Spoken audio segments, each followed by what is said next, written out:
আজি আৰু এটা বহুত গুৰুত্বপূৰ্ণ প্ৰশ্ন লৈ আহিছোঁ। প্ৰশ্নটো দশমমান শ্ৰেণীৰ সমাজ বিজ্ঞান পাৰ্টৰ অৰ্থাৎ ইতিহাস পাৰ্টৰ মহাত্মা গান্ধী আৰু ভাৰতৰ স্বাধীনতা সংগ্ৰাম আন্দোলনৰ পৰা। কোৱেশ্চনটো হ'ল, কি পৰিস্থিতিত ভাৰত ত্যাগ আন্দোলনৰ সূচনা হৈছিল? ভাৰতৰ স্বাধীনতা সংগ্ৰামত এই আন্দোলনৰ কাৰ্যসূচীক তুমি মাইলৰ খুঁটি হিচাপে সাব্যস্ত কৰিব খোজানে? তোমাৰ মতামতৰ সমৰ্থনত যুক্তি দিয়া।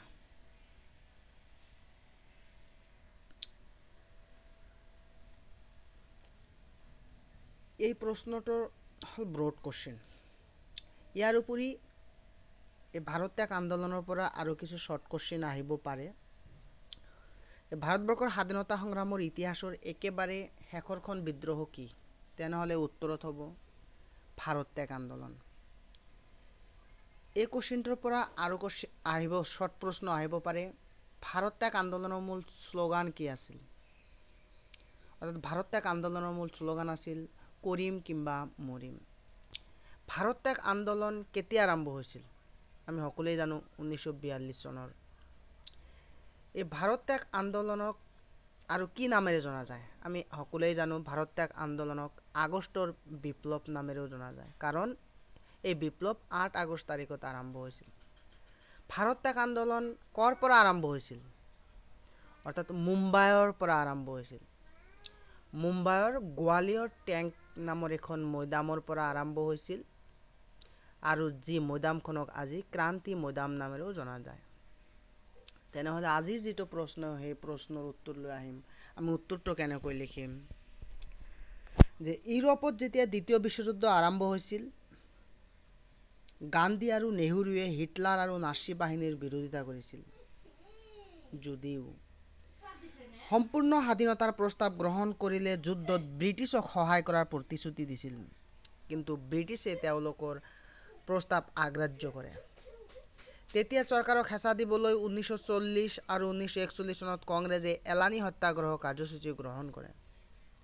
ফলত ব্ৰিটিছ প্ৰধানমন্ত্ৰী উইনষ্টন চাৰ্চিলে তেওঁৰ মন্ত্ৰীসভাৰ এজন মন্ত্ৰী ছাৰ ষ্টেটফৰ্ড ক্ৰিপছক ভাৰতলৈ পঠিয়াবলৈ হেঁচা দিয়া হয়, আৰু ইয়াৰ উদ্দেশ্য আছিল ভাৰতীয় ৰাজনৈতিক দলসমূহৰ লগত আলোচনা কৰি ইউৰোপত চলি থকা যুদ্ধত ব্ৰিটিছৰ পক্ষত ভাৰতীয়সকলৰ পৰা সহায় আৰু সমৰ্থন লাভ কৰা। ব্ৰিটিছ চৰকাৰে ক্ৰিপছ মিছন গঠন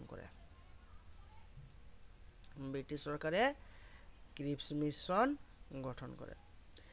ক্ৰিপছৰ প্ৰস্তাৱ যুদ্ধৰ অন্তত ভাৰতৰ বাবে ডমিনিয়নৰ ব্যৱস্থাৰ প্ৰস্তাৱ আগবঢ়োৱাৰ লগতে এখন সাংবিধানিক পৰিষদ আৰু প্ৰদেশসমূহৰ কাৰণে পৃথক সংবিধান প্ৰণয়নৰ অধিকাৰ প্ৰদান কৰা হ'ব বুলি ঘোষণা কৰা হৈছিল। অৱশেষত ক্ৰিপছ মিছন ব্যৰ্থ হৈছিল। জাপানে দিয়া ভাৰতৰ আক্ৰমণৰ ভাবুকি, পূৰ্ববংগৰ সন্ত্ৰাস, ব্ৰিটিছে ভাৰতক সুৰক্ষা প্ৰদান কৰিব নোৱাৰিব বুলি ভাৰতীয়সকলৰ মনত উদয় হোৱা উপলব্ধি, এই তীব্ৰ গণ আন্দোলনে ভাৰতৰ ব্ৰিটিছ চৰকাৰৰ ভেটি কঁপাই তুলিছিল। দেশৰ স্বাধীনতা লাভৰ বাবে মহাত্মা গান্ধীয়ে আৰম্ভ কৰা শেষৰটো গণ আন্দোলন আছিল ভাৰত ত্যাগ আন্দোলন। ফলত গান্ধীজীয়ে ব্ৰিটিছৰ বিৰুদ্ধে তৃতীয় বৃহৎ ভাৰত ত্যাগ আন্দোলন আৰম্ভ কৰিবলৈ সিদ্ধান্ত লৈছিল। 1942 চনৰ আগষ্ট মাহত বোম্বাই নিখিল ভাৰত কংগ্ৰেছ কমিটিয়ে এই প্ৰস্তাৱ গ্ৰহণ কৰে। গান্ধীয়ে সভাত কৰিম কিম্বা মৰিম ধ্বনিৰে ভাষণ দি দেশবাসীক উদ্বুদ্ধ কৰে। এই আন্দোলনৰ ফলত সমগ্ৰ দেশতে হৰতাল লগতে বিদেশী সামগ্ৰী বৰ্জন কৰা হৈছিল। ব্ৰিটিছ চৰকাৰৰ ৰেল ষ্টেচন, আদালত, থানা আদিত আক্ৰমণ চলিছিল। টেলিফোন লাইনবোৰ কাটি দিয়া হৈছিল। কিছুমান ঠাইত ভাৰতীয়সকলে ব্ৰিটিছ শাসনৰ পৰা মুক্ত বুলি ঘোষণা কৰি তাত নিজাকৈ চৰকাৰো গঠন কৰিছিল। চমুকৈ ক'বলৈ গ'লে ভাৰত ত্যাগ আন্দোলন আছিল ভাৰতীয় স্বাধীনতা সংগ্ৰামৰ মাইলৰ খুঁটি। এই আন্দোলন দীৰ্ঘম্যাদী নাছিল, কিন্তু ই ভাৰতীয়সকলৰ জাতীয়তাবাদী ভাৱধাৰাৰ গভীৰতা, সংগ্ৰাম আৰু ত্যাগৰ সামূহিক প্ৰদৰ্শন এক অচট উদাহৰণ আছিল।